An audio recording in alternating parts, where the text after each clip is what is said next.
Hi guys, Hugo here from Auto Studio. We are B2B lead gen agency, and today I'm going to kind of talk about how we can use Humour to get more responses from your cold email. So let's face it, I think I need to be a bit self-deprecating and self-aware of what I'm talking about here. So I'm doing a video here about cold email. It's a boring topic, and that's why I'm not going to drone on for the next 14 minutes. I'll keep this video to a maximum of 10 minutes. And I guess I talk about this a fair amount in my other videos, but cold email is exactly what it sounds like. It's cold. When you get, when you email a cold prospect, they don't know who you are. They've never heard of you. So how can you get a response and ultimately get them on a call with you? And there are numerous ways to do this, but one effective method to stand out in the inbox is by using humour. I think it's just important to remember, when you think of an email doesn't exactly fill you with excitement. It's not a funny text. You sent a GIF. An email by nature you associate with work, and it can be, it just doesn't fill you with excitement. So for the next 10 minutes, I'll explain why I think putting humour in your emails is a great approach, and how I believe you can incorporate humour into your campaigns. So just to start off with, the purpose of cold email, and let's start with the basics. The primary goal of cold email is to generate sales meetings, but why do some emails get responses and why don't others? And that actually boils down to four critical factors. So the first is targeting the right people. Are you reaching out to the right audience? Is your offer relevant to them? And making sure your email addresses are actually up to date. Naturally, if you're reaching out to someone about something to do with, let's say, cooking, but actually you're trying to target dentists, it's your copy is just not going to match up, is it? So the next one is crafting engaging copy. Do your email stand out, or does it blend in with others? And I go into this in more detail in a sec. Thirdly, and just making a compelling offer, is you offer something that your target audience actually would be interested in. And then lastly, just using the right technology. Are you using tools to help you avoid spam, sending and tracking your emails, and then ultimately just having automated follow-up? So you get a positive response, or maybe they go into a long-term follow-up, and you re-engage them in a month, 2 months time. So why does copy matter? Well, if you Google best cold email template, you'll be inundated with the tons of short functional templates. They that kind of seem to assume prospects have the attention span of a goldfish. And this is exactly why so many emails fail to get responses. When everyone writes the same way, naturally no one stands out. You just merge into one. So imagine this, you receive a dozen cold emails every day that all sound the same. I say imagine, but this is exactly what happens. And when I was starting out, this is exactly what I did. You just find a template online and you just run with it. However, they start to sound generic, and you basically quickly move into pitch mode, and you end with a standard call to action. Like, guys, it is no wonder these emails all get deleted or ignored. To truly capture someone's attention, you need to be different. And to get someone to agree to a meeting, you first need to grab their attention. However, many cold emails dive straight into persuasive lines like, we're the best at X, we work with X client, or our groundbreaking X technology is world class. So I've got a bit of a cough. Anyway, me. I'm not going to read all of that, but you get the gist of basically what I'm trying to say. Stop talking about yourself, guys. So of course these emails get deleted. They come off as self-centered, uninterested, because they fail to engage the reader from the get-go. Your cold email is to sell the idea that a call or a meeting just isn't a bad idea. This person, this man, this woman, he's called you out of the blue. They're not a con artist. They're not a fraud. I'm going to get value if I get on a call with them. This is a good idea, not a bad idea, if I pursue this further. That is your sole reason. You're not trying to sell your entire product or service in one go. I guess a good way to look at it is like a film trailer. You're giving just enough to pique their interest and make them want to see more. Although I say that, I do hate it how Netflix nowadays kind of show the whole film in one, and you almost don't need to see the film afterwards because they give it all away. But yeah, you just kind of want to give them, pique their interest, give them little nuggets that are going to make them want to get on the call or you to watch the full film. Leave the detailed pitch and in-depth explanations for later interactions. But first, you need to make them curious to learn more. So the importance of getting attention.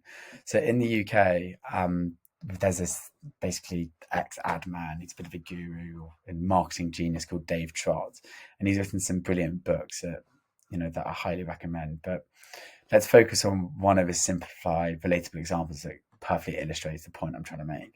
So imagine, let's say, he uses this one. So imagine you want your partner to make you a cup of tea or coffee. How do you go about that? First, you need to get their attention. Kath. Then you need to communicate your request. So, Kath, will you make me a cup of tea, please? And finally, you need to add some persuasion. If you make me a cup of tea, I'll take the bins out. So this straightforward process, attention, communication, persuasion, is exactly the principle you should apply to cold emails. First, you need to make an impact to stand out in your prospect's crowded inbox. So, your prospect receives countless emails that all look and read the same. So you need to capture their attention. Your email must break through the noise to grab interest. And then once you've captured their interest, clearly communicate your message. Be concise, engaging, but don't give away all the details. Finally, persuade them with a compelling reason to take the next step, whether that's scheduling a call or replying to your email. So the goal is to evoke a reaction, a smile, a laugh, anything that makes them remember you. And if you can achieve that, you're well in a way to turning a cold prospect into a warm lead. So here's an example of attention grabbing copy. So, hi, first name. I know your sales emails. I know sales emails can be a pain. So here's a clip of Ricky Gervais roasting Mel Gibson at the Golden Globe. By the way, if anyone hasn't seen that, I really recommend watching it. Mel Gibson has a complete sense of humour failure, and it's very funny seeing him try and keep his composure on stage. But yeah, anyway, just lighthearted, just, check this out, kind of initial intro for your email. And then, now we're good mates, I wanted to ask you to be interested in us connecting you with 10 of your ideal prospects each month. So this is actually a email I wrote for my own offer. So as you can imagine, it's as you can see, it's a lead gen offer. But yeah, happy for me to send more info on this. So why I like this email? I feel it's self-aware. It's being honest about the intentions of the email. It doesn't go straight into the pitch. And then finally, just kind of ask for permission to send more info. It's, it just shows the human touch. So often than not, when I talk about generic emails, you see stuff like this. Hey, first name, we work for X, and stats shows that X does X. Keen for a call to learn more. Like, guys, they don't know who you are. Like, that is just so obviously a template. Insert product here, insert service there. Like, you're not going to get a reply from that. So this is another breakup email. So I've called this the breakup email. This is another one I've written. So, hey, first name, I promise this is my last email. I feel like Ross and friends. We were on a break. I won't send another email about how we can help connect company name with 10 ideal prospects each month. However, if you're interested to learn more about this, let me know and we can fix up a call. Again, so the reason I like this is it's just kind of bumping up the email to the top of the inbox, because remember, people are just generally quite busy. Maybe they haven't seen it, but also it doesn't come across as too salesy. It's just a gentle reminder. And if what you were saying, so for instance, 10 ideal prospects each month, if that's actually what they need, you're then going to elicit, it's going to be, you're far more likely to get a reply rather than just sell, like our friend here. So when you cold email, people's defenses are going to be up. It's just a fact. A lot of the time, how did he get hold of my email address? So, people can get very touchy about that. So you have three options. You can master the art of personalization, offer genuine value for free, or making them laugh or smile. And you need to do one of those three if you're going to have any success with the email. I'd say if you're going to use humor, you don't need to use it in every email, but say you run a 3-email sequence, I'd consider using it at least.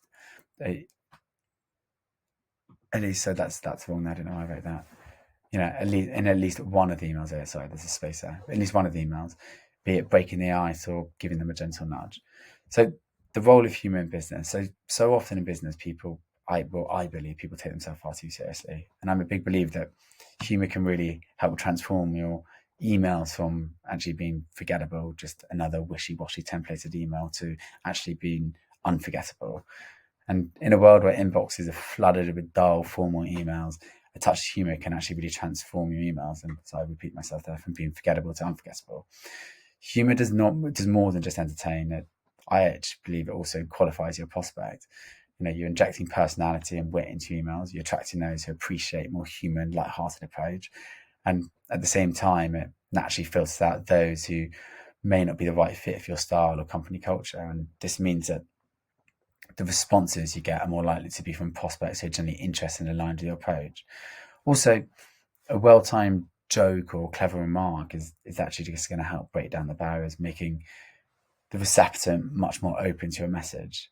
So I believe fosters a sense of connection and trust, showing that you're not just another faceless salesperson, but someone they may actually really enjoy working with. Anyway, guys, that is all from me. I hope you enjoyed this video, and as promised, I wasn't going to drone on much longer than 10 minutes. So yeah, I look forward to seeing you in the next one, and yeah, thanks again for watching.